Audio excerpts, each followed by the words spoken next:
اوس به د عیسی المسیح علیه السلام د قصې و شروع ته ولاړ سو. و ده علیه السلام ته مسیح هم ویل کېږي، ځکه دی علیه السلام بې کوره په مځکه کې ګرځېده، کور یې نه درلود، نه ښار نه کلی نه کور درلودی چې پکښې واوسېږي، کم خاص وطن یې نه درلودی چې موږ هغه ځای د ده علیه السلام وطن وبولو. د الله عز وجل ټوله مځکه د ده علیه السلام وطن و. څرنګه چې عیسی علیه السلام بې ځایه پر مځکه ګرځېدی، نو مسیح ورته وویل سوه. څوک وایي چې په دې خاطر مسیح ورته ویل کېږي کم وخت چې دی علیه السلام پیدا سو، مور یې په تیلو یا غوړو مسح کړي، غوړ کړي. نو مسیح ورته وویل سوه، مګر هغه اول روایت راجح دی، خو د ده علیه السلام ولادت یا زیږېده په الهي معجزه سره و چې الله عز وجل یې په قرآن مجید کې په تفصیل سره بیانوي. الله عز وجل په سورة مریم کې فرمایي واذکر فی الکتاب مریم، یعنی ای محمد صلی الله علیه و آله وسلم یاد که بیان که قصه د مریم په دغه کتاب کې قرآن مجید کې. اذ انتبذت من اهلها مکانا شرقیه، کم وخت چې د خپلې کورنۍ څخه لرې او ګوښه سوه، هغه ځای ته ولاړه چې د بیت المقدس و شرقي طرف ته و. فاتخذت من دونهم حجابا، وینیوله د دوی د طرفه پرده، پر ځان یې پرده را وګرځول. مریم رضی الله تعالی عنها د خپلې کورنۍ څخه د بیت المقدس و شرقي طرف ته ولاړه. څوک وایي چې دا ځای هغه د دې د عبادت ځای دی چې پر ځان یې پرده را ګرځولې وه، نه څوک ورتله او نه د هغه خلقو ته راوتل. دغه ځای ته بې له زکریا علیه السلام څخه بل هیڅوک نه ورتله. او څوک وایي چې دا رضی الله تعالی عنها د حیض څخه د غسل کولو دپاره هلته لرې او ګوښه ولاړه، چې دغه یې هم هغه اول حیض و چې ځینې پاکه سوه، او د بیت المقدس و شرقي طرف ته ولاړه او پر ځان یې پرده را وګرځول چې غسل وکړي. غسل یې وکړي، کالي یې واغوسته. الله عز وجل فرمایي فارسلنا الیها روحنا فتمثل لها بشرا سویا. اوس نو دا دلته دغه د عبادت په ځای کې یا هلته د غسل په ځای کې الله عز وجل فرمایي موږ ودې ته خپل روح ورولېږي چې جبریل علیه السلام دی، د ښایسته کامل الخلقت نوراني ځوان په شکل ورته ودرېدی، ډېر ښایسته ځوان دننه په هغه پرده کې ورته ودرېدی. مریم رضی الله تعالی عنها په تعجب کې سوه، دا څوک دی چې دغه ګوښه او محجوب ځای ته راغلی؟ قالت انی اعوذ بالرحمن منک ان كنت تقیا. مریم رضی الله تعالی عنها و دغه ځوان سړي ته وویل زه په رحمان سره ستا څخه پناه غواړم که ته پرهیزګاره یې. مریم رضی الله تعالی عنها وبېرېده، نو ویل که ته د الله جل جلاله څخه بیریږې چې په بده راته ونه ګورې. قال انما انا رسول ربک لاهب لك غلاما زکیا. جبریل علیه السلام وویل زه ستا د رب د طرفه رالیږل سوی یم چې و تا ته ستا د رب په امر یو صالح د ګناهو څخه پاک هلک در وبخښم، یعنی مه بیریږه. ته چې په هغه رب سره پناه غواړې، زه ملکه یم، د هغه رب د طرفه درته راغلی یم او د دې دپاره راغلی یم چې ستا د رب د طرفه و تا ته یو ښه پاک مبارک بختور هلک درکم. مریم رضی الله تعالی عنها په تعجب کې سوه، بیرخ یې ولاړه، اوس یې تعجب پیدا سو. قالت انا یکون لی غلام ولم یمسسنی بشر ولم اکو بغیا. ویل څنګه به زما زوی پیدا سي، حال دا چې هیڅ بشر ما ته لاس نه دی راوړی، نه په نکاح نه په ناجایزه طریقه، او زه بدکاره نه یم، دا څنګه کېدلی سي؟ قال کذلک. جبریل علیه السلام ویل هو، خبره هم دغسې ده لکه دا ته چې وایې. قال ربک هو علی هین، مګر ستا رب فرمایلی دی دغه کار پر ما اسانه دی، بې واده بې نکاح تا ته زوی در کوو. ولنجعله آیة للناس ورحمة منا وكان امرا مقضیا. او چې موږ دغه هلک د خلقو دپاره د قدرت لو علامه او دلیل وګرځوو او زموږ د طرفه رحمت وي، او دغه د ده بې پلاره پیدا کېدل یو مقرر کړه سوی کار دی، یعنی دغه بې پلاره تولد خامخا کېدونکی. او بیا نو جبریل علیه السلام د دې په ګریوانه کې ورپوکړه چې دا خبره په واضحه روایتو کې راغلې ده، او فورا حامله سوه. اوس چې حامله ده، دلته په محراب کې د خلقو څخه ګوښه ده، خلق نه په خبرېږي، تر څو پوه شوه چې اوس نو باید کوچنی پیدا سي د ولادت وخت را ورسېد نو د دغه ځای څخه ډېره لرې ولاړه تر څو چې و بیت اللحم ته ورسېد الله عز وجل فرمایي فانتبذت به مکانا قصیا یعنی ډېر لرې ځای ته ولاړه نږدې و بیت اللحم ته دردونه ورته پیدا سول د ولادت احساس یې وکړي هلته پر یوه لوړه د خرما یوه وچه تنه ولاړه وه دغه دردو دې ته مجبوره کړه چې هغه د خرما وطنې ته ورغله وچه تنه ده فاجاءها المخاض الى جذع النخله مخاض د لنګون و دردو ته ویل کېږي نو دغه دردو د دغه خرما و درختې ته راوسته اوس چې عیسی علیه السلام پیدا سو مریم رضی الله تعالی عنها د ډېر شرم او حیا په خاطر وویل قال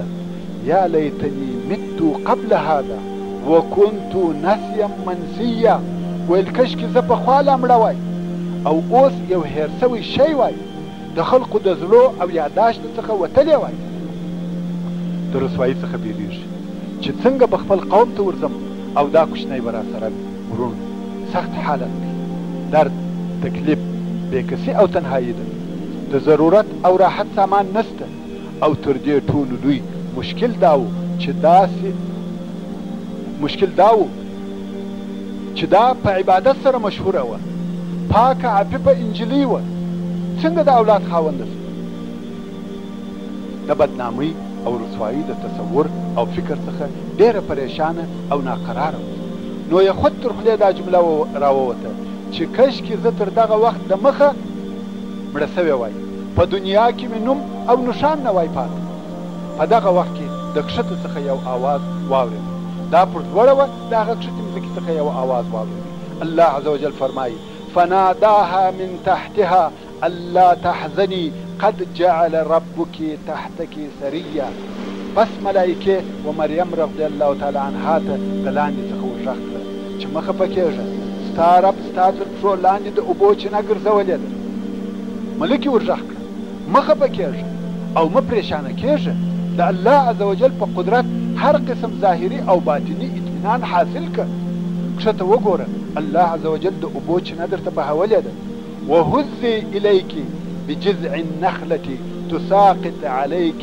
رطبا جنیا او خپل ځان ته دغه د خرما تنه وښوروه چې راتوی کې پر تا تازه پخه خرما الله عز وجل معجزې ورښکاره کوي د خرما درخته یې وښورول هغه درخته چې وچه درخته ده بلګونه نه لري مګر د هغې څخه تازه خرما ورته راولوېده اوبه او خواړه دواړه د الله عز وجل په معجزه ورته پیدا شول څوک وایي دغه غږ په خپله عیسی علیه السلام پر وکړ چې همدغه اوس پیدا شوی او څوک وایي چې دغه غږ د ملایکې د طرفه و او پسې ورته ویل فکلي واشربي وقري عینا پس خوره د دغه خرما او چشه دا اوبه پس خوره دغه خرما او چشه دا اوبه او خپلې سترګې په عیسی علیه السلام سره یخې او روښانه کړه غم مه کوه الله عز وجل ټوله مشکلات لرې کوي د مریم رضی الله تعالی عنها زړه آرام سو پوه سوه چې الله عز وجل ورسره دی د مخه د رسوایي څخه بیرېده چې څنګه به خپل قوم ته ورځم دا معجزې ورته راکړې زړه یې آرام او قرار پیدا کړي پوه سوه چې په ټولو کارو کې الهي مداخله شته او دا غږ پر وسو فإما ترين من البشر أحدا فقولي إني نذرت للرحمن صوما فلن أكلم اليوم إنسيا پس کتا د خلقو څخه یو څوک ولیدي چې د عیسی علیه السلام د ولادت پوښتنه یې درڅخه کول نو ته په اشاره سره ورته ووایه چې ما نن ورځ و رحمان عز وجل ته پر ځان روژه نظر کړې ده د خبرو څخه مې روژه ده چې داسې روژه په هغه وخت او په هغه دین کې موجوده وه خو زموږ په محمدي شریعت کې داسې روژه نشته نو ورته ووایه چې زه نن ورځ د هیڅ انسان سره خبرې نه کوم اوس مریم رضی الله تعالی عنها بیرته خپل قوم ته راغله او کوچنی یې په غېږ کې د قوم خلکو ولیده قالو یا مریم لقد جئتی شیئا فریا کله چې قوم ولیده نو ویل یا مریم تا یو عجیبه د عادت مخالف کار کړی دی ټوله په حیرت کې دي قسم قسم خبرې کوي. وایي ژر څه ووایه، دا کوچنی دی د کومو؟ یا اخت هارون ما كان ابوك امرأ سوء وما كانت امك بغيه. اے د هارون خورې، نه ستا پلار د بدۍ سړی و او نه دې مور بد عمله وه، نو ته ولې داسې سوې؟ خلق پر بدګمانه سول او ورته ویل یې چې ستا مور او پلار خاندان او کورنۍ په عفت او پاکي مشهوره دي، په تا کې دغه خوی د کومه پیدا سو؟ او دا چې مریم رضی الله تعالی عنها ته اخت هارون وویل، په دې کې روایتونه شته، خو هغه راجحه روایت دا دی چې دې رضی الله تعالی عنها یو صالح نیک عمله ورور درلودی چې نوم یې هارون و. او دا موضوع په صحیح حدیث شریف کې راغلی ده. کوم وخت چې رسول الله صلی الله علیه و آله وسلم یو د صحابه کرامو څخه د نجران و نصاراو ته ورولېږي او هغو ته یې هغه آیاتونه تلاوت کړه کوم چې په عیسی علیه السلام پورې تعلق درلودی، د نجران نصاراو وویل تاسې څنګه د مریم په باره کې وایاست اخت هارون، او هارون علیه السلام تر دې ډېر پخوا تېر سوی دی. بیا یې په دغه باره کې رسول الله صلی الله علیه و آله وسلم ته رجوع وکړه. رسول الله صلی الله علیه و آله وسلم وفرمایل آیا ته نه خبر چې هغو د انبیا نومونه پر ځانو ایښول؟ د دې د ورور نوم هم هارون دی، نه هغه هارون نبی بلکې د نبی پر نامه یې نوم برابر. او دغه روایت هغه راجحه روایت دی، که نه هلته نور روایتونه هم شته. اوس خلق د مریم رضی الله تعالی عنها څخه پوښتنې کوي او دا جواب نور کوي او کوچني ته اشاره کول چې د ده سره خبرې وکړي. فاشارت الیه، خلق د دې په اشاره پوه سول چې وایي د کوچني سره خبرې وکړه. قالو کیف نکلم من کان فی المهد صبیا، خلق ویل څنګه موږ د هغه چا سره خبرې وکړو چې هغه په څانګو کې د ته هلک دی. دلته الهي لو معجزه ښکاره سوه. عیسی علیه السلام چې هم دغه اوس زېږېدلی دی خبرې وکړې. قال انی عبد الله، ویل زه د الله بنده یم. خلق چپ سوه، حتی یو د بله سره وایي غږ مه لرئ، غوږ ونیسئ. خلق چپ سوه، غوږ یې ونیوی. عیسی علیه السلام دوهم وار بیا وویل انی عبد الله آتانی الکتاب وجعلنی نبیا، بېشکه چې زه د الله جل جلاله بنده یم او ما ته یې کتاب راکړی دی او زه یې نبي ګرځولی. وجعلني مباركا اينما كنت واوصاني بالصلاه والزكاه ما دمت حيا، او په هر ځای کې چې زه اوسېږم الله عز وجل مبارک او برکتناکه ګرځولی، او تر څو چې زه ژوندی یم په لمانځه او زکات سره یې امر کړی یم. د عیسی علیه السلام ولادت پر دغه قسم و.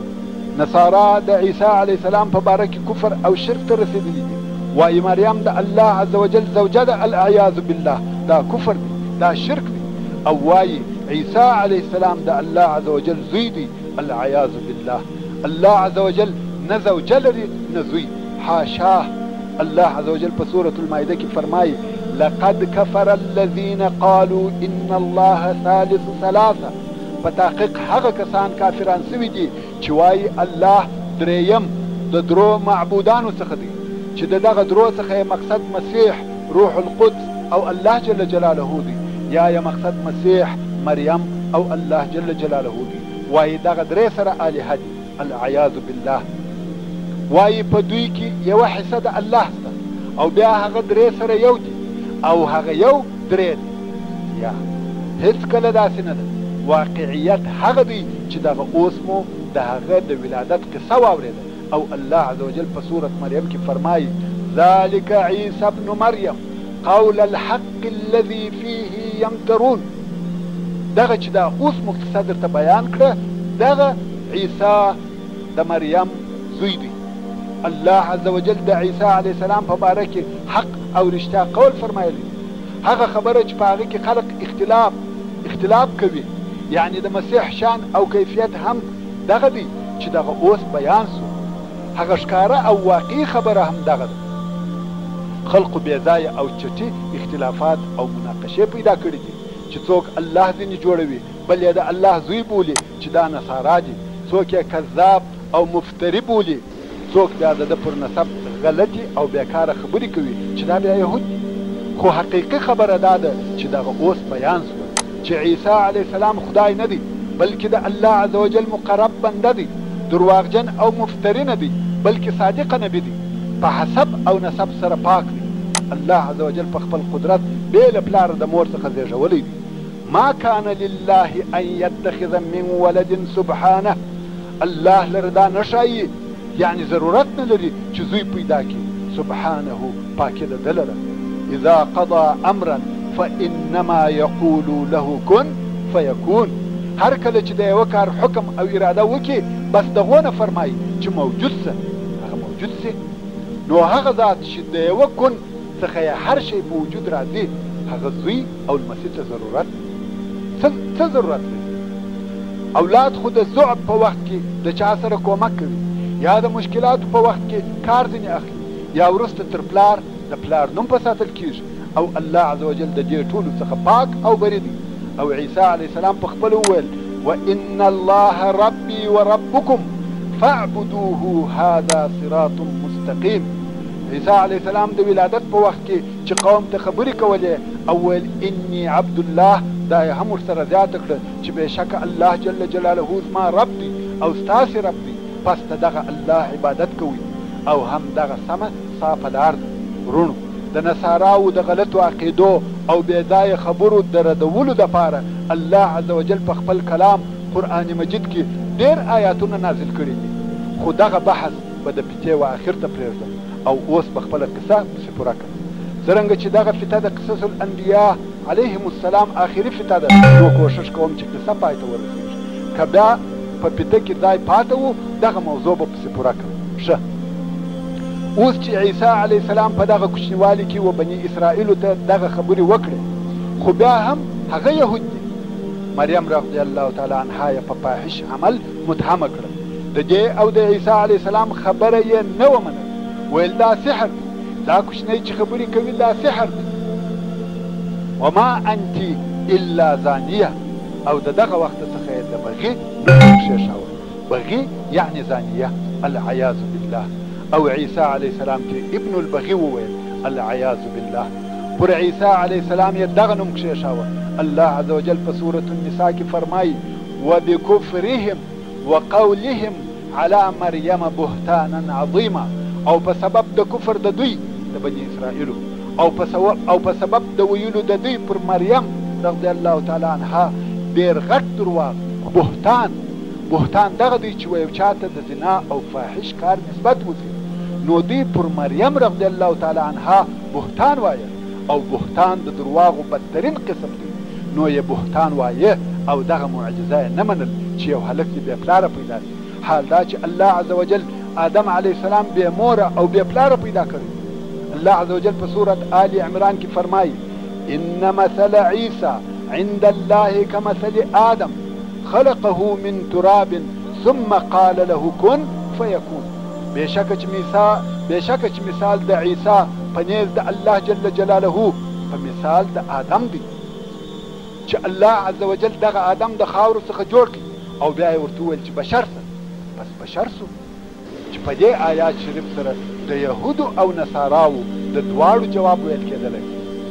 یهودو چې د الله عز وجل د دې قدرت څخه انکار کاوه چې بې پلاره زوی دې پیدا سي، او پر مریم رضی الله تعالی عنها یې د زنا تهمت وایه العیاذ بالله.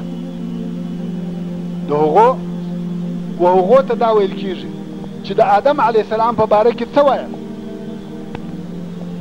او نصارا چې بیا عیسی علیه السلام د الله جل جلاله زوی بولي، ځکه وایي پلار یې نه درلود. هغه بیا د آدم علیه السلام په خلقت کې څه وایي. آدم علیه السلام خو بې پلاره د مور څخه نه دی پیدا سوی، بلکې هلته نه پلار و نه مور، چې دا خلقت د عیسی علیه السلام تر خلقت عجب او مشکل دی. خیر، عیسی علیه السلام د خپل مور سره لویږي او د ده علیه السلام نشأت او لویشت په بیت اللحم کې چې د فلسطین یو ښار دی، او د دغه کوچنیوالي څخه عالم دی. مګر هو بیا یې د هغه اولنیو خبرو څخه وروسته خبرې نه وکړې. هغه د زیږېدو په وخت کې چې هغه خبرې وکړې بیا نو چپ، تر څو چې د خبرو کولو و عمر ته ورسېد، هلته یې بیا په خبرو کولو شروع وکړه. نو د ده علیه السلام په کوچنیوالي د خبرو کولو معجزه فقط هغه وخت وه چې مور یې و بني اسرائیلو ته راغله.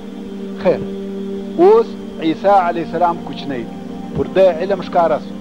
بني اسرائیل د ده څخه بیرېده، د ده په متعلق به په خپلو مجلسو کې خبرې کولې، په خپلو مابینو کې به سره ویل شاید دی علیه السلام هغه څوک وي چې د ده په واسطه به منحرف او د دینه اوښتي بني اسرائیل هلاکیږي، او ویل به دی هغه څوک دی چې د بني اسرائیلو د هلاک سبب ګرځي، او بیرېدل چې دی علیه السلام به هغه څوک وي چې د دوی فساد به ښکاره کړي.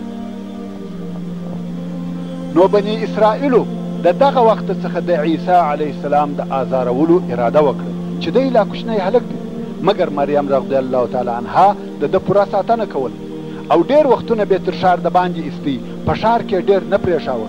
دا موقع نه برابرول چې بني اسرائیل او عیسی علیه السلام د ګډ ژوند سره وکړي. څو د بیت اللحم څخه بیت المقدس ته راوستي، او هلته یوه غونډۍ وه چې نږدې وه بیت المقدس ته واقع وه، دلته راغله او پر دغه غونډۍ اوسېږي. ډېر علمای کرام وایي چې د بیت اللحم څخه و بیت المقدس ته راغله، او د هلته یې نږدې وه بیت المقدس ته په یوه داسې ځای کې استوګنه کول چې هلته د اوبو چینه هم وه. عیسی علیه السلام دلته لویېږي، د علم، صلاح او حکمت علامې پر ښکاره دي، مګر نبوت نه دی ورکړه سوی. د نبوت اظهار نه کوي تر څو چې عمر یې 10 کاله سو. اوس چې عمر یې د 10 کلو ته ورسېدی، الله عز وجل انجیل ورکوي، او دغه وخت یې د نبوت او رسالت اظهار هم وکړي او خلق خپل دین ته رابولي. الله عز وجل په سورة المائده کې فرمایي وقفینا على آثارهم بعیسی ابن مریم مصدقا لما بین یدیه من التوراة.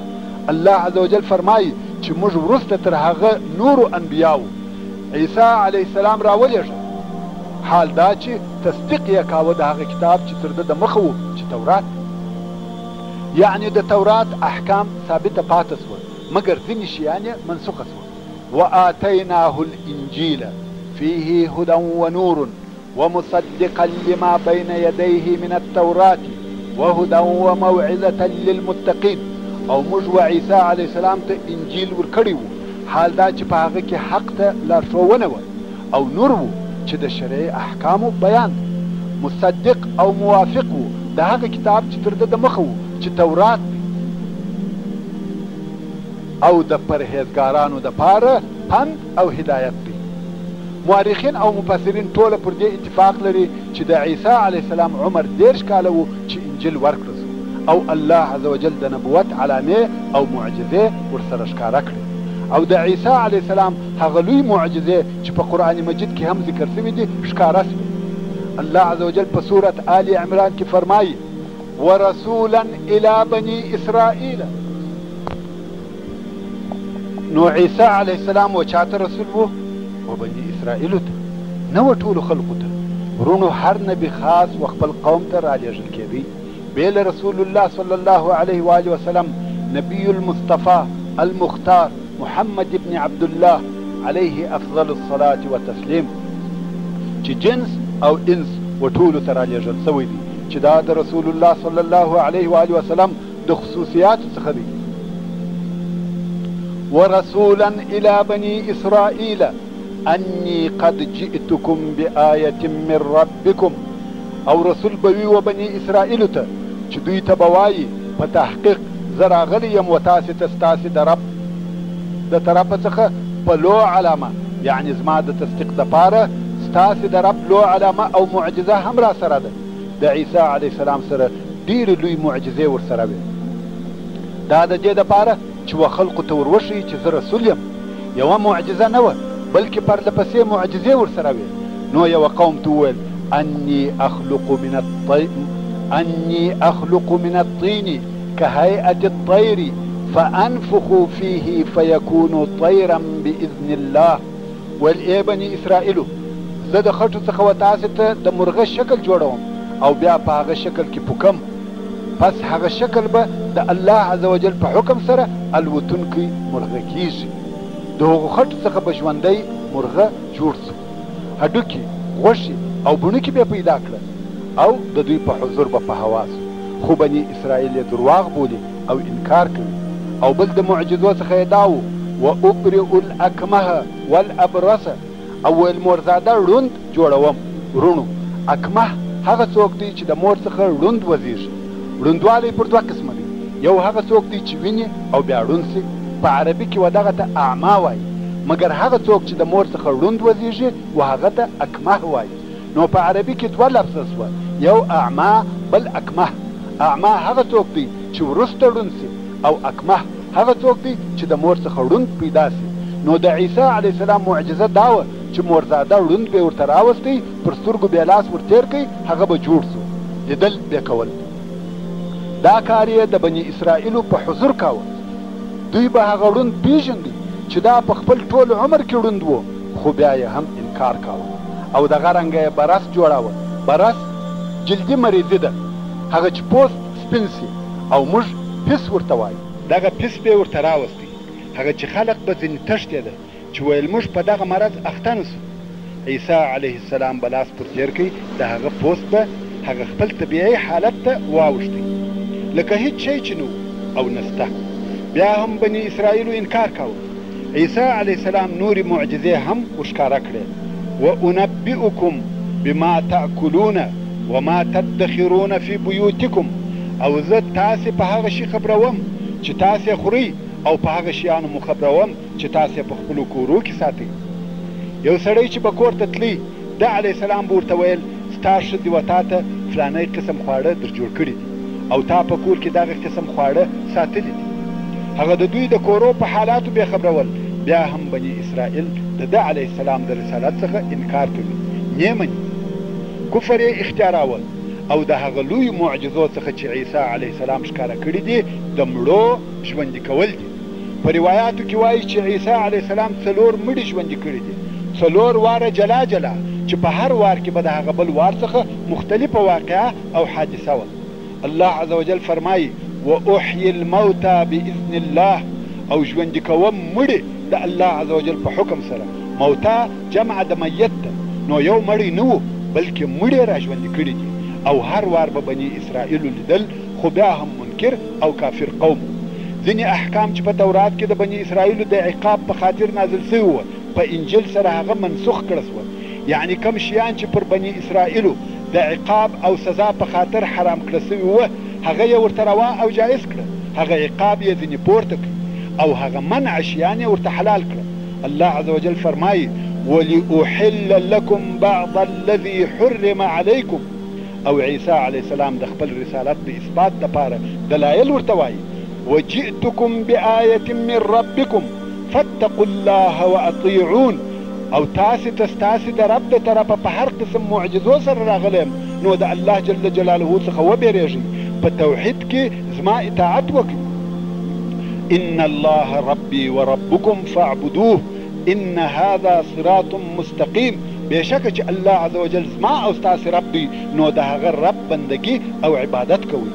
همدغه سمه او مقصد ته د رسېدو لار ده. مګر بدبختانه د دغه ټولو معجزو سره سره بني اسرائیل پر هغه خپل کفر پاته وه او انکار کوي. عیسی علیه السلام پر دغه ټولو سربیره د بني اسرائیلو څخه کفر لیدی. دوی تر دغه زیات نور کم دلایل غواړي. د الله عز وجل د طرفه کتاب انجیل ورته راغلی، حتی د مړو ژوندي کېدل یې ولیدل، پرله پسې معجزې ویني، بیا هم کفر او انکار کوي. فلما احس عیسی منهم الکفر قال من انصاري الى الله. نو کله چې عیسی علیه السلام د بني اسرائیلو څخه په محسوس ډول کفر معلوم کړي، وپوهېدی چې یهود زما دین نه مني، بلکې زما د دشمنۍ او ضرر رسولو اراده یې کړې ده. نو یې په یوه مجلس کې وویل من انصاري الى الله، د الله عز وجل په لار کې څوک زما کومک کوونکي دي، څوک زما نصرت او تایید کوي، څوک بې له تردده پر ما ایمان راوړي. قال الحواریون نحن انصار الله آمنا بالله واشهد بأننا مسلمون. حواریون وویل موږ د الله د دین کومک کوونکي یو، پر الله جل جلاله مو ایمان راوړی دی، او ای عیسی ته شاهد شه چې موږ مسلمانان یو. او الله عز وجل د حواریونو په متعلق په سورة الصف کې فرمایي یا ایها الذین آمنوا كونوا انصار الله كما قال عيسى ابن مريم للحواريين من انصاري الى الله قال الحواريون نحن انصار الله.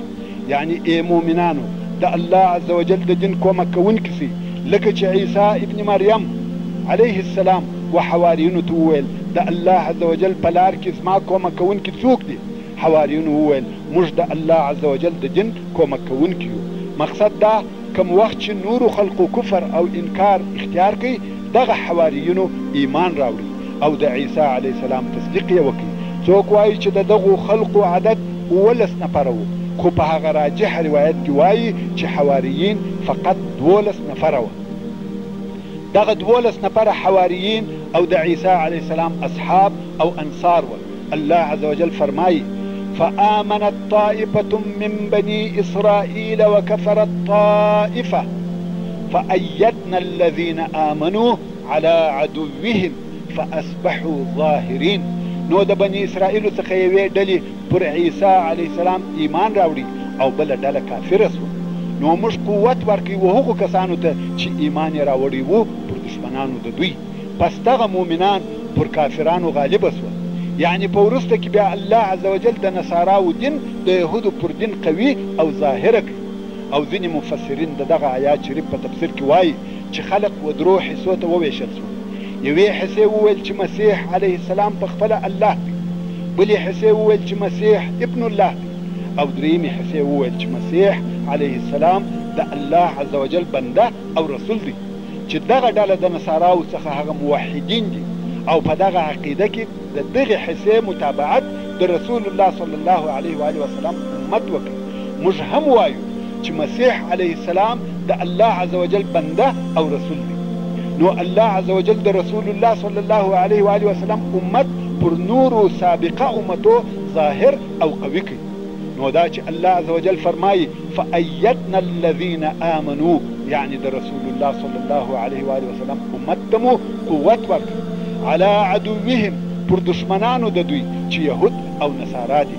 فاصبحوا ظاهرین، پس دغه مؤمنان غالبه سوه. ښه اوس نو دغه حواریینو ایمان راوړي مګر عدد یې ډېر لږ دی او بیا هم دغه خلق حواریین په زړو کې متردد دي. یوه ورځ یې د عیسی علیه السلام څخه یوه غوښتنه وکړه، غواړي چې په دغه غوښتنه خپل ایمان ثابت او قوي کړي. اگر چې دغې ډلې ډېرې معجزې لیدلې دي، مؤمنین دي، خو بیا هم تردد پکښې موجود دی. اوس یقین غواړي. الله عز وجل د سورة المائده په مکرمو آیاتو کې فرمایي وَإِذْ أَوْحَيْتُ إِلَى الْحَوَارِيِّينَ أَنْ آمِنُوا بِي وَبِرَسُولِي قَالُوا آمَنَّا وَاشْهَدْ بِأَنَّنَا مُسْلِمُونَ. کله چې موږ د حواریینو په زړو کې ور واچول او د عیسی علیه السلام په ژبه سره مو د ده قوم امر کړ چې پر ما ایمان راوړي چې زه ستاسې الله یم او زما پر رسول ایمان راوړي چې عیسی علیه السلام دی. حواریونو وویل چې پر الله او د هغه پر رسول عیسی علیه السلام ایمان راوړی دی. او یا عیسی ته پر دغه شاهد اوسه چې موږ مسلمانان یو. پس له هغه څخه چې ایمان یې راوړي بیا هم شک او تردد پکښې موجود و. پس له ایمانه یې څه وویل؟ اذ قال الحواریون یا عیسی ابن مریم هل یستطیع ربک ان ينزل علينا مائدة من السماء. کم وخت چې حواریونو وویل یا عیسی ابن مریم ایا ستا رب دغه سوال او غوښتنه قبلوي چې پر موږ د اسمانه څخه ډکې غونچې رانازلې کړي؟ قال اتقوا الله ان کنتم مؤمنین. عیسی علیه السلام ویل د الله عز وجل څخه وبېرېږئ که تاسې مؤمنان یاست. که د الله عز وجل پر قدرت او زما پر نبوت ایمان لرئ دغسې غوښتنې مه کوئ. قالوا نريد أن نأكل منها وتطمئن قلوبنا ونعلم أن قد صدقتنا ونكون عليها من الشاهدين. حواریونو وویل موږ د دې اراده لرو چې د دغه سترخوانه یا دغه خونچو څخه خوراک وکړو او زړونه مو مطمئن سي او موږ په دې پوه سو چې تا موږ ته رښتیا ویلي دي چې زه رسول الله یم او موږ پر دغه خونچه د شاهدانو څخه سو. نو حواریونو ویل موږ دغسې معجزه غواړو چې موږ ته په خپله راسي او په هغه کې هیڅ تردد ونه لرو او موږ د هغه څخه خوراک وکړو چې دا مو یقین سي چې ته صادق یې. هو موږ ایمان راوړی دی، مؤمنان یو، مګر د زړو اطمینان غواړو. عیسی علیه السلام و خپل رب ته په دعا سو لکه څرنګه چې په حدیث شریف کې راغلی دي. عیسی علیه السلام د وړیو زیږه کالي واغوسته چې په هغه کې عجز او الله عز وجل ته تذلل دی چې دعا یې قبوله سي او په دعا کې عجز او زاری کوي. الله عز وجل یې دعا قبوله کړه. الله عز وجل فرمایي قال عيسى ابن مريم اللهم ربنا أنزل علينا مائدة من السماء تكون لنا عيدا لأولنا وآخرنا وآية منك وارزقنا وأنت خير الرازقين. يعني عيسى ابن مريم وویل الهي زموږ ربه نازله که پر موږ مائده خونچه سترخان د طرفه د اسمانه چې د دغه ډکې خونچې نزول زموږ دپاره اختر سي، زموږ د اولنیو او وروستنیو خلقو دپاره دغه ورځ اختر وي. او بل دا چې دغه خونچه ستا د طرفه ستا پر قدرت او زما پر نبوت او صداقت دلیل او علامه وي، او موږ ته رزق راکړه او ته ښه رزق ورکوونکی یې. وایي چې دغه مائده یا خونچه د یکشنبې په ورځ نازله سوه چې د نصاراو په دین کې هم دغه ورځ د هفتې اختر دی، لکه زموږ مسلمانانو دپاره چې د جمعې ورځ د هفتې د اختر ورځ ده. الله عز وجل وفرمایل زه به دغه خونچه او مائده در نازله کړم، مګر که هر څوک د دغه خونچې تر نزول وروسته انکار او ناشکري وکړي زه به هغه ته داسې عذاب ورکم چې د نورو مخلوقاتو څخه به هیڅوک په دغه عذاب سره نه مبتلا کوم. ورونو دا خو تاسو ته معلومه ده چې د الله عز وجل منهج او طریقه دا ده که د قوم د طلب او غوښتنې سره موافقه معجزه پیښه سي، لکه د ټولو انبیا علیهم السلام په قصو کې چې مو ولیده، مثلا د صالح علیه السلام اوښه، نو که معجزه د قوم پر طلب موافقه پیښه او واقع سي، بیا هم هغه قوم پر خپل کفر باقي پاته سي، ټول قوم په اشد عذاب سره فنا کیږي. نو الله عز وجل وفرمایل قال الله إني منزلها عليكم فمن يكفر بعد منكم فإني أعذبه عذابا لا أعذبه أحدا من العالمين. الله عز وجل وفرمایل زه پر تاسې د دغه خونچې سترخان نازلونکی یم، نو که ستاسې څخه هر څوک تر هغه وروسته انکار او ناشکري وکړي بېشکه هغه ته عذاب ورکوم، داسې عذاب چې نه به په عذابوم په هغه سره بل هیڅ یو د نورو مخلوقاتو. او واقعا هم دغه مائده د جنت نازله سوه، دوی ورته ګوري، د دوی په حضور خونچې ذکر ته راغلي او دوی د هغه څخه خوراک وکړي، مګر هو دغه خلق پر ایمان ثابت پاته سو، انکار یې ونه کړي. اوس چې دغه معجزې پیښیږي او خلق د هغو په باره کې خبرې کوي، د یهودو احبار رهبان او حاکمان وبېرېدل چې دین یې محوه کیږي او خلق د عیسی علیه السلام متابعت کوي، نو پر خپلو دیني او دنیوي ګټو او حکم وبېرېده، پاچهي یې هم د لاسه وځي او هغه دیني قدرت چې د احبارو او رهبان په لاس کې و هغه هم ځینې ځي، نوی دین مابین ته راځي. نو د یهودو احبارو معامره او توطیه جوړه کړه، د دغه منطقې پاچا ته ورغله کوم چې په حکم کې د روم او رومیانو تابع. احبار پاچا د عیسی علیه السلام څخه بیروي، پوهوي یې، ورته وایي چې دغه نفر وایي چې زه د یهودو پاچا یم. پاچا ته قسم قسم خبرې وکړې، پاچا پر خپله پاچهي وبېرېدی، نو یې امر وکړ چې عیسی پیدا کړي او مړ یې کړي، پر صلیب یې وځړوئ. په هغه وختو کې چې به یو څوک په عذاب سره وژي پر صلیب به یې ځړاوه. صلیب څه شي دی؟ صلیب هغه تخته ده لکه د جمع علامه چې د یوه انسان د قد سره به برابره وه. دوی به فورا انسان نه وژي بلکې پر دغه تخته به یې میخ کړي، د هغه سړي پر پښو او لاسو به یې میخونه ور ټک وهل او بیا به یې دغه سړی د هغې تختې سره وځړاوه او دغه سړی به په خپه مړ کېدی. د دغه زړېدلو په خاطر به د انسان سږی د خولې وخواته راکښته سو، ساه او نفس به یې نه سوی کښلی او عادتا دغه ځړول سوی سړی به یوه ورځ وروسته مړ کېدی. یوه پوره او کامله ورځ به یې په دغه عذاب کې تېره کړه او بیا به مړ سو، مګر مرګ یې د هغه میخو او زخمو په خاطر نه و بلکې په خپه مړ کېدی. نو په هغه وختو کې چې به هر څوک په عذاب او تکالیفو وژي په دغسې طریقه به یې ځړاوه او واژه چې و دغه ته پر صلیب ځړول وه. اوس یهود د عیسی علیه السلام د وژلو اراده لري او دا اراده یې فقط 3 کاله وروسته د ده د رسالت شروع سوه. د عیسی علیه السلام فقط 3 کاله د رسالت او نبوت کیږي چې یهود یې د وژلو دسیسې جوړې کړې. الله عز وجل فرمایي ويكلم الناس في المهدي وكهلا ومن الصالحين، او خبرې به کوي د خلقو سره په مهد په زانګو یا د مور په غېږ کې، هغه چې کوچنی او د دې رودلو په وخت کې و. وکهلا کهل و هغه چاته ویل کېږي چې عمر یې تر 30 کلو زیات سي. ځینې خلک دا ګمان کوي چې کهل وسپین ته ویل کېږي، خو داسې نه ده. وسپین ته شیخ ویل کېږي، هغه چې فرمایي و بعلی شیخه یعنی سپین مګر کهل هر هغه څوک دی چې عمر یې تر 30 کلو واوړي. نو د عیسی علیه السلام عمر 30 کاله و چې یهودو یې د وژلو توطیه وتړل او دی علیه السلام و اسمان ته پورته کړه سو.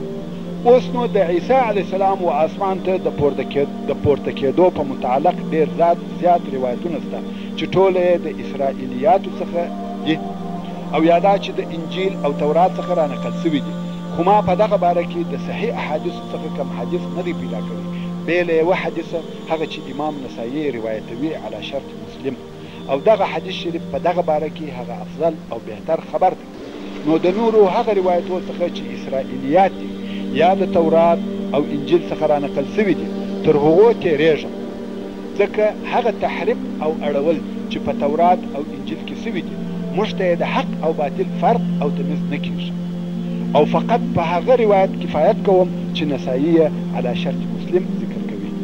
د ابن عباس رضی الله تعالی عنه څخه روایت دی چې وایي کوم وخت چې الله عز وجل دا اراده وفرمایل چې عیسی علیه السلام و اسمان ته پورته کړي و خپلو اصحابو ته چې د ده سره په کور کې راووتي چې هغه اصحاب یې 12 نفره د حواریینو څخه وو. هلته په کور کې یوه چینه وه. عیسی علیه السلام هلته غسل کاوه. د هغه ځای څخه په داسې حال کې و خپلو اصحابو ته راغلی چې تر سر یې اوبه څڅېدلې او ویل ستاسې څخه یو نفر پس له هغه چې پر ما یې ایمان راوړی دی 12 واره زما انکار کوي، یعنی په تاسې کې یو نفر شته چې 12 واره به ما نه مني. او بیا یې وویل ستاسې کم یو دا قبلوي چې زما مشابه چهره پر هغه ولویږي او زما پر ځای ووژل سي، یعنی یهود راځي او غواړي چې ما ووژني. نو ستاسې څخه کم یو و دې ته آماده دی چې زما په خاطر خپل ځان قرباني کړي، پر هغه به زما مشابه چهره کښېښول سي، یعنی الله عز وجل به د هغه و چهرې ته تغییر ورکړي او داسې به سي لکه زه. نو ویل کم یو ستاسې څخه غواړي چې زما مشابه چهره ورکول سي او زما پر ځای ووژل سي. نو به وي زما سره زما په درجه کې، یعنی زما سره به په جنت کې یو ځای وي. د حواریینو څخه یو ځوان ولاړ سو چې په عمر تر ټولو لږ و. د عیسی علیه السلام چې پر ده لطف او شفقت راغلی نه غواړي چې دغه کمسینه ځوان ووژل سي و ده ته یې ویل ته کښېنه. او بیا یې حواریینو ته دا خبره وکړه ویل څوک دې ته آماده دی چې خپل ځان زما په بدل کې قرباني کړي. بیا هم ټول حواریین په تردد کې دي بې له دغه ځوان. ویل زه؟ نو عیسی علیه السلام ورته ویل هو ته هغه یې. پر دغه ځوان د عیسی علیه السلام مشابه چهره نازله سوه. دوی ورته ګوري چې چهره یې تغییر وکړي او چهره یې عینا د عیسی علیه السلام چهره سوه. حدیث شریف چې د ابن عباس رضی الله تعالی عنهما قول دی نور هم دوام لري او وایي عیسی علیه السلام تر یوه کلکین چې په دغه خونه کې و پورته سو. رونو په حدیث شریف کې د روزنه لفظ ذکر سوی دی او روزنه و هغه کلکین ته وایي چې په چت کې عیسی علیه السلام د دوی په حضور تر دغه کلکین و اسمان ته پورته سو. دوی ورته ګوري. عبدالله ابن عباس رضی الله تعالی عنهما وایي او بیا د یهودو د طرفه طلب پسې راغلی نو یې هغه مشابه سړی ورسره رهي کوي، اول یې مړ کوي او بیا یې پر صلیب وځړاوه. یوه د هغه حواریینو څخه 12 واره انکار وکړ. روایتونه وایي چې یهودو د عیسی علیه السلام اصحاب یا حواریین ونیول. ټولو دا اقرار کاوه چې هو موږ یې اصحاب یو بې له یوه نفره چې ویل یا زه نه یم ملګری. پر عیسی علیه السلام منکر سو الهی کړي. وروسته بیا داسې علامې ښکاره سوې چې ویل دی یې هم ملګری و. دوهم وار یې بیا ونیو. ده بیا انکار وکړ ویل زه نه یم ملګری. بیا یې ایله کړي. درېیم وار یې بیا ونیو. یهودو تهدید کړي. ده قسم واخیستی چې زه نه یم ملګری. نو درېیم وار یې هم انکار وکړ. درېیم وار یې هم ایله کړي. دا وار وتښتېدی. خلقو دا خبرې کولې چې یو د حواریینو څخه د عیسی علیه السلام د اصحابو څخه تښتېدلی دی. بیا یې ونیوی. مقصد دا چې هر وار یې شک پر راسي وینیسي. دی انکار کوي. دغه نیول او انکار 12 واره تکرار سو. نو دا هغه څوک و چې 12 واره پر عیسی علیه السلام کافر او منکر سو او بیا نو یهود وبېرېدل ویل که موږ دغه حواریین ووژنو فتنه به جوړه سي هغه کسان چې د دغه دین سره علاقه لري هغه علاقمن خلق به د خپلو اقرباو او ملګرو د وژلو په خاطر به د بدلې اخیستلو په فکر کې سي نو یې حواریین پرېښول او دا یې شرط پر کښېښاوه چې دغه دین ته به خلق نه دعوتوي خو حواریینو په پټه دعوت کاوه او د نصاراو دین 240 کاله پټ و په پټه یې خلق دعوتول هو دین نشرېدی مګر په پټه او دا دین تر هغو پټ و تر څو چې د روم د پاچاهانو څخه یو پاچا پر دغه دین ایمان راوړ او دا هغه پاچا دی چې قسطنطین نومېدی قسطنطین پر نصرانیت ایمان راوړ مګر د شرک څخه یې هم یو څه شیان پکښې داخل کړل دغه قسطنطین و چې په نصرانیت یې شرک ګډ کړي په حدیث شریف کې فرمایي چې نصارا 240 کاله پر توحید و مګر هو عیسی علیه السلام یې عظیم او مقدس باله او نه پوهېدل چې دغه واقعات څنګه او پر څه قسم شرح او بیان کړي قسطنطین چې پاچا و او نصرانیت ته داخل سو نو دوی ته حالات او واقعات د خپل طبیعت سره برابر بیانول او دی و چې د نصاراو څخه احبار رهبان او قسیس پر خپل طبیعت برابر اختیارول او د دغه وخت څخه په نصرانیت کې ښکاره او معلوم انحراف شروع سو ابن عباس رضی الله تعالی عنه په هغه خپل حدیث کې وایي چې یهود راغله او د حواریونو د مابین څخه یې هغه مشابه سړی بوتي او د حواریونو څخه ځینو پس له هغه چې ایمان یې راوړی و 12 واره پر عیسی علیه السلام انکار وکړ او نصارا و درو ډلو ته وویشل سو یوې ډلې وویل الله په موږ کې و څونه چې خوښه او بیا اسمان ته وختل چې دغه ډلې ته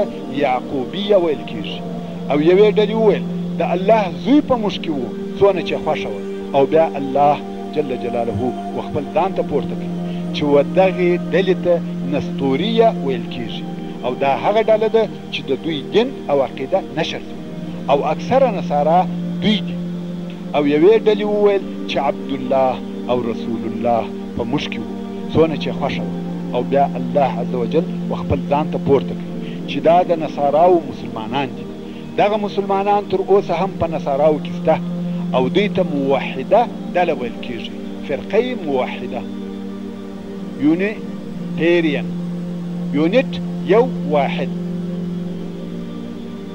یونیت یعنی یو واحد یونیټیرین موحدین دوی هم ځان ته خاصې کنیسې لري ځان ته انجیل لري چې په هغه کې شرک نشته او هغه انجیل ته انجیل برنابک ویل کېږي او په نصاراو کې یونیټیریانز مشهوره او معروفه دي مګر ډېر لږ دي د نصاراو هغه کوچنۍ ډله دوی دي عبدالله ابن عباس رضی الله تعالی عنه وایي چې هغه دوې کافرې ډلې پر دا مسلمانه ډله قوي او لوړې سوې دوی یې مړه کړه دغه موحدین یې مړه کړه تر هغو اسلام محو او تاریک و څو الله عز وجل نبی المختار محمد مصطفى صلی الله علیه و آله وسلم مبعوث کړ حضرت عبدالله ابن عباس رضی الله تعالی عنهما وایي دا د الله عز وجل هغه قول دی چې په سورة الصف کې فرمایي فأيدنا الذين آمنوا على عدوهم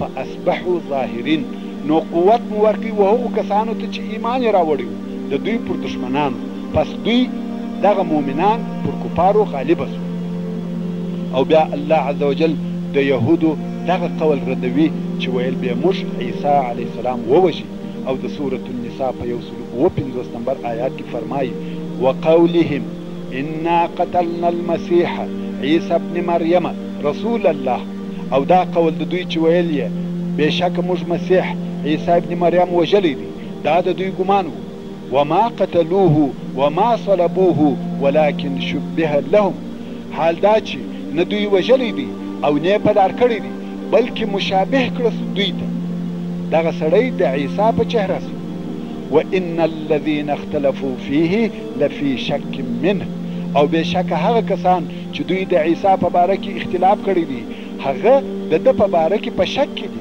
ورونو پس له هغه څخه چې د دوی په ګمان عیسی علیه السلام یې ووژي فورا په خپله یهود په شک کې سول، ځکه هغه حواري چې د عیسی علیه السلام په چهره سو لا درکه سو، هغه بیا چا ونه لید.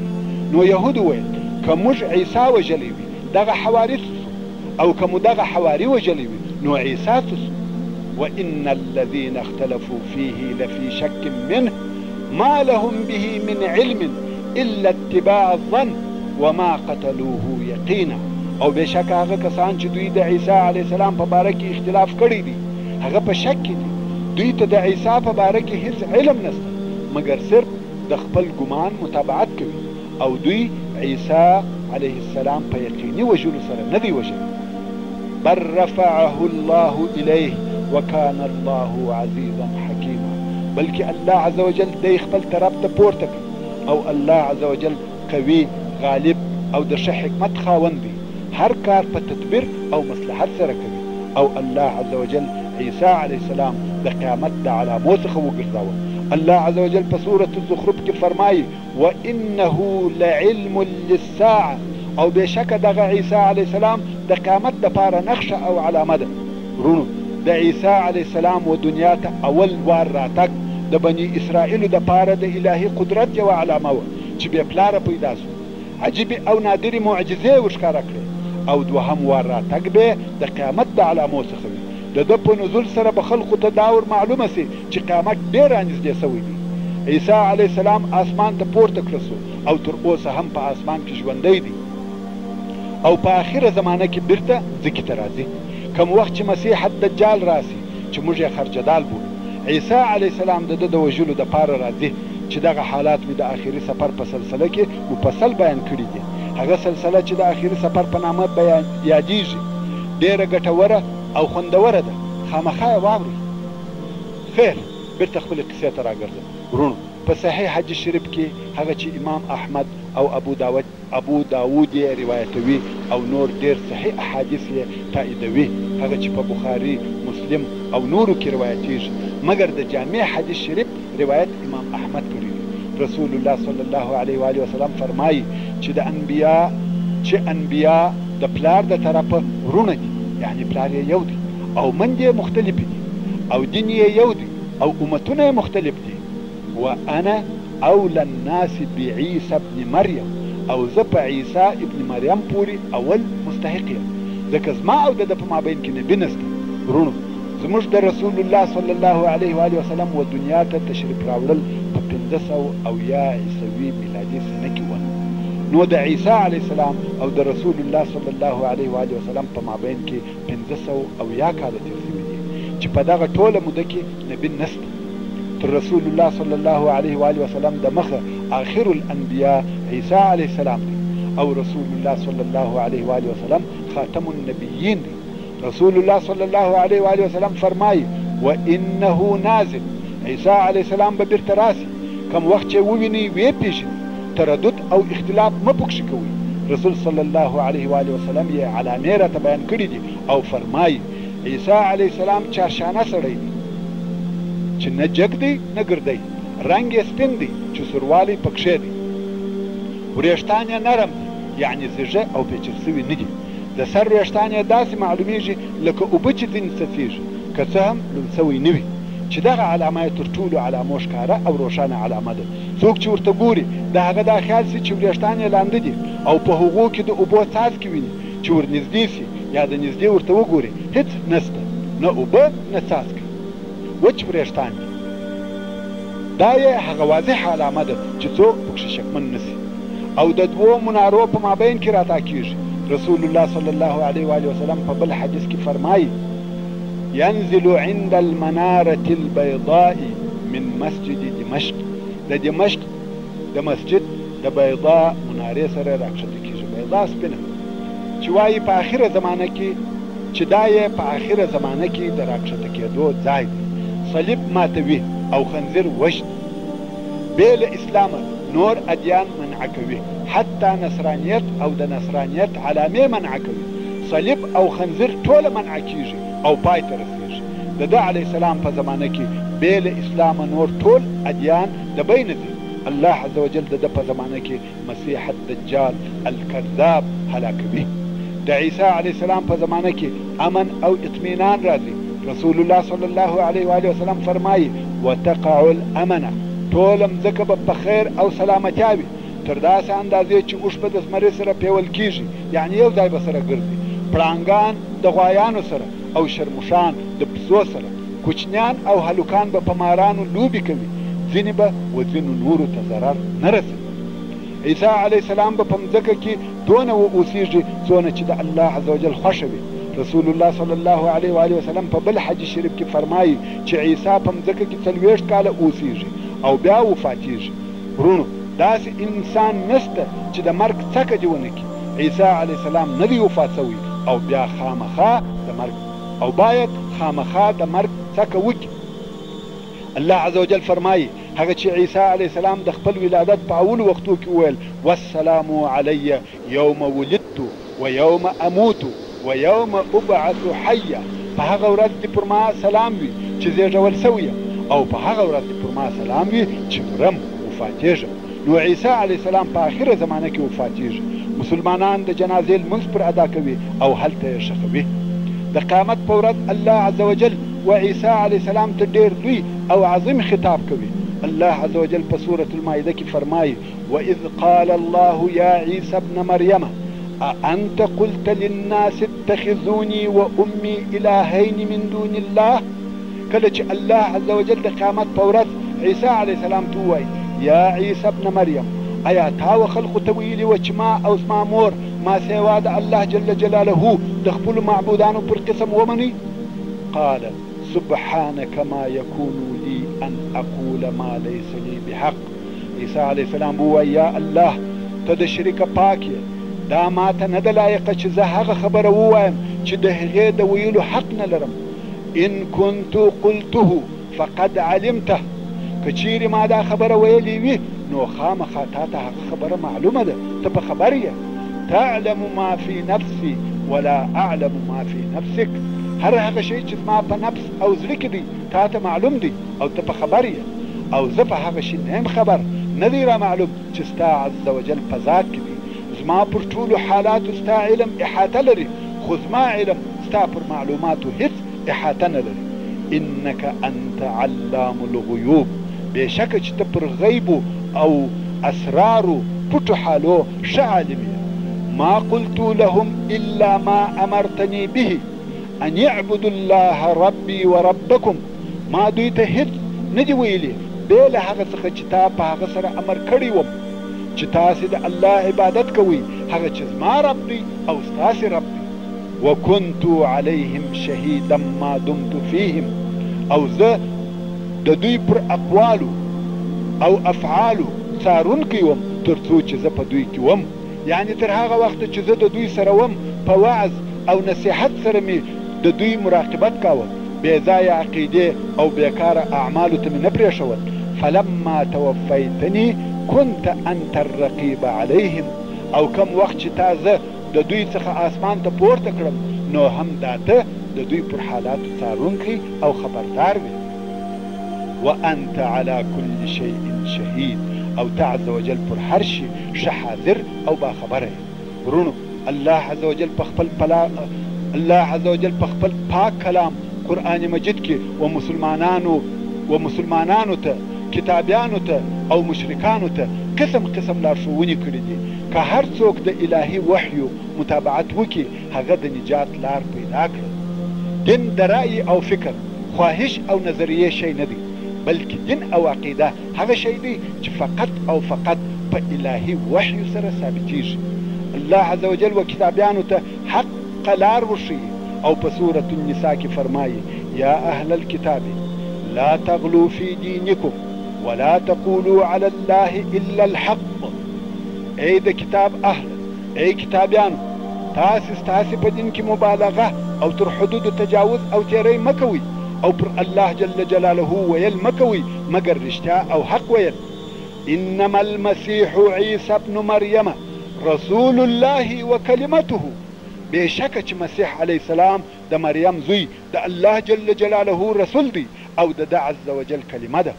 القاها الى مریم وروح منه فآمنوا بالله ورسله ولا تقولوا ثلاثه. داسې کلمه چې الله عز وجل مریم رضی الله تعالی عنها ته ورغورځولې ده، او عیسی علیه السلام د الله عز وجل د طرفه روح دی، نو پر الله او د هغه پر رسولانو ایمان راوړي او داسې مه وایاست چې الهه یا معبودان درې دي. انتهو خیرا لکم، دغه خبرو څخه منع سئ، دغه خبرې پرېږدئ، توحید اختیار کړئ چې ستاسې دپاره خیر دی.